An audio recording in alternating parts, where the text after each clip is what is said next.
शफकत महमूद साहब ने बहुत शुक्रिया शफकत साहब आपके वक्त का। शफकत साहब ये बताइएगा, आज जो मुलाकात हुई परवेज़ इलाही साहब और इमरान खान साहब की, क्योंकि कल फवाद चौधरी साहब कह रहे थे कि मोहनस इलाही साहब की वापसी का भी इंतज़ार था, मुलाकात में तय क्या पाया है? क्योंकि 20 दिसंबर तक कुछ लोगों ने तजवीज़ दी कि इस मामले को मुअख्खर किया जाए, तो आज की मुलाकात में कुछ तय हुआ या अभी बहुत से मामलात ओपन एंडेड हैं? नहीं, उसमें सिर्फ डिटेल्स हैं जो तय करनी है। बाकी फैसला तो उसूली फैसला तो हो गया है। बाकी डिटेल्स हैं कि किस तरह पे आगे कैसे बढ़ना है, पार्लियामेंट्री बोर्ड बनने हैं, उसके बाद मोडेलिटीज तय करनी है, जो नून लीग वाले सैबोटाज करने की कोशिश कर रहे हैं उसके बारे में गुफ्तगू हुई। तो ये सारे मामलात ऐसे हैं जिनका असूली फैसला तो हो चुका है। और आपने देखा कि परवेज़ इलाही साहब ने बाहर निकल के यही कहा है कि जब भी इमरान खान साहब कहेंगे हम तहलील कर देंगे। अब ये टैक्टिकल है कि तहलील जो है वो कब करनी है, एक दिन के बाद करनी है, एक हफ्ते के बाद करनी है, ये तो टैक्टिक्स पे डिपेंड करता है। शफकत साहब, ये जो नून लीग वाले रुकावट डाल सकते हैं वो ताख़ीर की सूरत में डाल सकते हैं। अगर वज़ीर आला अपना अख्तियार फौरी तौर पर इस्तेमाल कर लें तो उसमें आपको क्या कबाहत नज़र आती है? क्या मुश्किलात पेश आ सकती हैं जिसकी वजह से ताख़ीर की जा रही है? देखें, वो ताख़ीर क्या कर सकते हैं? वो यही कर सकते हैं ना कि वोट ऑफ नो कॉन्फिडेंस की डाल दें। अगर वो डाल भी देंगे तो उसका प्रोसीजर जो है वो 3-4 दिन का प्रोसीजर है। उसके अंदर नंबर्स तो उनके पास है नहीं, और क्योंकि नंबर्स उनके पास नहीं है तो इसलिए क्या थोड़ा देर 2-3-4 दिन डिले कर सकते हैं। लेकिन ये इनिशिएटिव, ये टैक्टिकली तो ये तो हमारे पास है ना कि हम कब इसको असेंबलीज को डिसॉल्व करते हैं। लेकिन ज्यादा देर नहीं लगेगी, सिर्फ ये कुछ मोडेलिटीज तय हो जाए। शफकत साहब, हमने माजी में देखा कि ये एक पॉइंट हमेशा अरकान असम्बली के लिए, मुंतखब नुमाइंदों के लिए बड़ा होता है इलेक्शन में फ़ौरी तौर पर जाना, क्योंकि उनको पता होता है कि पता नहीं नताइज क्या होंगे और जितना अरसा वो खींच सकते हैं वो खींच लें। 93 में इसी बेस पे मंजूर भट्टू साहब ने नॉकआउट कर दिया था गुलाम हैदर वाई को। तो ये भी तो हो सकता है कि जब आप आदम एतमाद की तहरीक पेश हो जाए तो मुस्लिम लीग वाले आपके ही कुछ अरकान को या मुस्लिम लीग काफ के अरकान को कायल कर लें कि यार आप असम्बली तोड़ने की तरफ ना जाएं, हम हुकूमत बनाते हैं, आप हुकूमत का हिस्सा होंगे तो अगले इलेक्शन तक चलते हैं। तो ये आपके लिए मुश्किल नहीं पैदा कर सकते? नहीं, पहले तो बात है ये ऐसे होगा नहीं। लेकिन दूसरा आपको पता है कि सुप्रीम कोर्ट ने जो जजमेंट दी है उसके मुताबिक जो अगर हमारी पार्टी का कोई एक फर्द जो है वो टूटता भी है, जो कि ऐसी कोई बात नजर नहीं आ रही मुझे जी, तो उसका वोट काउंट ही नहीं होगा। अच्छा शफकत साहब, एक मामला ये भी है, ये जो इरशाद साहब ने डिले की बात की है, अगर आप 20 दिसंबर तक इसको करते हैं फिर भी 90 दिन चाहिए होंगे और फिर मार्च आ जाएगा, और मार्च के बाद ऑनवर्ड देखें तो वो तो 4-5 महीने ही बचते हैं जो जनरल इलेक्शन है उसके लिए भी। तो हुकूमत अभी शायद खाकान अब्बासी साहब आपसे पहले हमारे साथ मौजूद थे, वो कह रहे हैं ठीक है असेंबली डिज़ोल्व हो भी जाती है तो हम यहाँ पे इलेक्शन करवा देंगे। तो अल्टीमेट आप क्या मतलब आपको इससे फ़ायदा क्या होने वाला है? देखें जी, बात ये है कि इलेक्शन तो हम चाहते हैं कि सारे इलेक्शन इकट्ठे हों, हम ये भी चाहते हैं कि नेशनल इलेक्शन हो। लेकिन इनको इतना खौफ है इलेक्शन हारने का कि ये हर तरीके से इलेक्शन को अवॉइड कर रहे हैं। और ये जो हमने फैसला किया है सूबाई असेंबली को तहलील करने का, इसका असल मकसद तो यही है कि इनके ऊपर इनको ये बावर कराना और प्रेशर करना कि सारे इलेक्शन जो है वो बराबर एक ही साथ होने चाहिए। लेकिन अगर वो नहीं कराते और वो तो सूबाई इलेक्शन हो जाएंगे, और इंशाअल्लाह ताला जिस तरीके से तहरीक इंसाफ की इस वक्त मकबूलियत है तो दोनों सूबों में अगले 5 साल के लिए तहरीक इंसाफ की दोबारा हुकूमत बन जाएगी।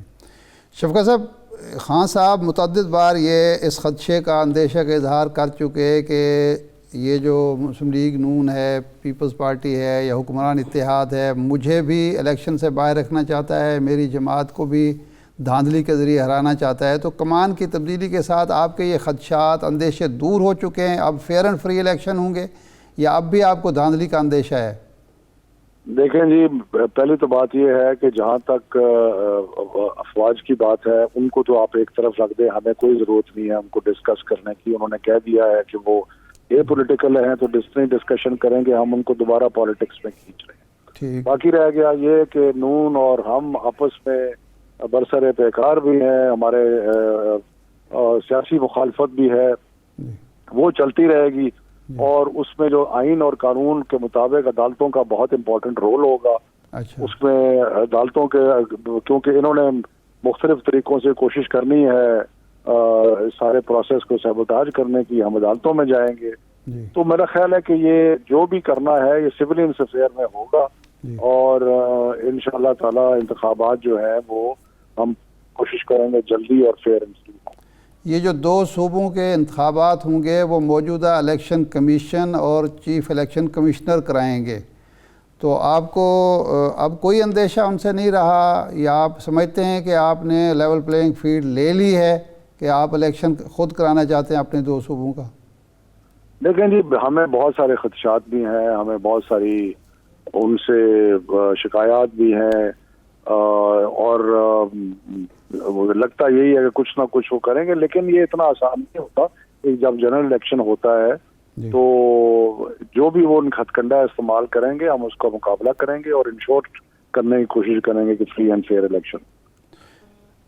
आपके मुखालिफिन का ख्याल है कि इस वक्त चूँकि आपको पॉपुलैरिटी हासिल है तो आपका एक मुश्किल आपके लिए ये भी पैदा होगी कि एक एक सीट के लिए कई उम्मीदवार होंगे और जिसको टिकट नहीं मिलेगा वो मुकाबले में आज़ाद खड़ा हो जाएगा। तो इस अंदेशे या ख़दशे को दूर करने के लिए आपकी कोई हिकमत अमली क्या है? पहले आपको 13 के इलेक्शन में भी और 18 के इलेक्शन में भी ये मुश्किल पेश आई और ख़ान साहब ने कहा कि गलत फ़ैसलों की वजह से हम सीटें हारे। जी, शाह साहब, मकबूल जमातों को हमेशा ये मसाइल होते हैं, लेकिन पार्लियामेंट्री बोर्ड बनता है, एनालिसिस होता है, खान साहब खुद करेंगे। तो इन सारी चीज़ों का मकसद तो यही है कि हर तरीके से बेहतरीन कैंडिडेट्स को आगे लाया जाए, और कहीं कहीं पार्टी डिसिप्लिन की खिलाफ वर्जी भी होगी, ये सियासत का हिस्सा होता रहे। अच्छा शफकत साहब, ठीक है, जब आप इलेक्शन में जाएंगे हम ये समझते हैं कि अगर आपका ये मकसद हासिल हो जाता है जल्द इंतखाबात वाला, अमरीकी साजिश के अलावा आपकी शोकेस में और क्या है? 3 साल 8 माह की कारकर्दगी क्या है जो आप आवाम के सामने रखेंगे? हमारी कारकर्दगी जो है वो बेहतरीन है। पाकिस्तान की तारीख की सबसे ज़्यादा एक्सपोर्ट्स थी, पाकिस्तान की तारीख का सबसे ज़्यादा रेवेन्यू इकट्ठा हुआ, पाकिस्तान की तारीख में सबसे ज़्यादा रेमिटेंसेज आई, फिस्कल डेफिसिट को हमने कंट्रोल किया। सो मैं अगर आपको टेक्सटाइल इंडस्ट्री अरूज पे चली गई, कंस्ट्रक्शन अरूज पे चली गई, मैं तो अभी आपको उसके अलावा सोशल वेलफेयर प्रोग्राम आए, एहसास प्रोग्राम आया, फ्री हेल्थ कार्ड का सिस्टम आया, तो इतना कुछ यकसा तालीमी निसाब हमने बनाया, इतना कुछ किया है ये। और वो मेरा ख्याल है कि सबसे बड़ा नुकसान पाकिस्तान को हुआ ये वोट ऑफ नो कॉन्फिडेंस से, कि जिससे 7 महीने की आपकी इनकी कारकर्दगी देख रहे हैं, इतनी इंतहाई नाकस और यूजलेस उनकी कार्रवाई है और पाकिस्तान को नुकसान पहुंचा। तो ये दोबारा से ये तिनके जो है कि दोबारा एक बार खड़ा करना पड़ेगा। शफकत साहब, ये भी बताइएगा, आसिफ जरदारी साहब को पीडीएम ने मिशन दिया है कि वो पंजाब की असेंबली बचाएंगे, और अभी जरदारी साहब की स्टेटमेंट आई है कि केपीके में और पंजाब में डेंट डालेंगे और जो दोस्त गुमराह हो चुके हैं उन्हें हम वापस लाएंगे। आपकी जमात के अंदर ये जितने इस वक्त एमपीएज हैं, क्योंकि कौमी असेंबली में लोग टूट गए थे आपके व्हाट्सएवर, उसमें बाद में वो कहा जाता रहा सिंध हाउस में उन्हें ख़रीदा गया या जो भी, तो अगर वो उस जगह ख़रीद सकते हैं तो यहाँ भी ख़रीदने की कोशिश करेंगे। और काफ लीग में अगर कोई रखना पड़ा, शुजात साहब का ग्रुप अलग हुआ तो फिर क्या होगा? ये कार्ड, फिर इस कार्ड का क्या मुस्तकबिल होगा, तहलील वाला या ये नो? देखिए जी, पहले तो बात ये है कि जरदारी साहब का एक ही उनके पास कंडा है कि खरीदो फरोख्त करके अलावा और तो उनके पास कुछ है नहीं, सिर्फ खरीदो फरोख्त करनी है, और मेरा ख्याल है कि उसमें वो नाकाम होंगे। बाकी मफरूज़े हैं कि अगर ये हो गया, अगर वो हो गया। इस वक्त परवेज़ इलाही साहब चीफ मिनिस्टर हैं, वो इमरान खान साहब से कह रहे हैं कि जिस वक्त आएगा असेंबली तहलील कर देंगे। अगर कोई टूट के जाना चाहता है, अपनी सियासी मौत मरना चाहता है तो चला जाए, उसको उससे कोई फ़र्क नहीं पड़ेगा। सिर्फ सियासी मौत नहीं, लोगों को तो सोशली और हर जगह पे प्रॉब्लम्स हो रहे हैं, इसलिए कि लोग इस किस्म की हरकत को पसंद नहीं करते। तो मेरा ख्याल है कि ये इन सारी चीज़ों से कोई फ़र्क नहीं पड़ेगा। शफकत साहब, ये फरमाएं कि अगला इलेक्शन में अब आप किस नारे पर जाएंगे? ये सूबाई इलेक्शन होते हैं या मरकज़ी इलेक्शन होते हैं? क्योंकि अमेरिका के साथ तो अब आप बेहतर ताल्लुकात चाहते हैं, इस्टेब्लिशमेंट के ख़िलाफ़ जो आप बातें कर रहे थे वो मसला वैसे ही हल हो गया, आप ख़ुद कहते हैं कि अब उसकी बात ही ना की जाए, तो नारा क्या होगा आपके पास? देखें, हमारी अपनी एक खिदमत जो पिछले 3.5 साल में की, जो मुल्क के हालात थे, 6% ग्रोथ तक हम ले गए थे, उसके अलावा एहसास प्रोग्राम, बाकी चीज़ों के अलावा, इन सब चीज़ों के अलावा एक साफ सुथरी हुकूमत और इन चोरों, डाकुओं, लुटेरों से कौम को निजात दिलवानी होगी। तो आपको नज़र भी आ रहा है, बाई इलेक्शंस में भी नज़र आया, आइंदा भी नज़र आएगा आपको कि इंशाल्लाह 2/3 मेजॉरिटी की तरफ बढ़ रहे हैं हम। शफकत साहब, ये जिनको आप चोर डाकू लुटेरे कहते हैं, इनका आपने एहतसाब करना था और इमरान खान साहब ने ख़ुद भी कहा कि हम एहतसाब करने में कामयाब नहीं हुए।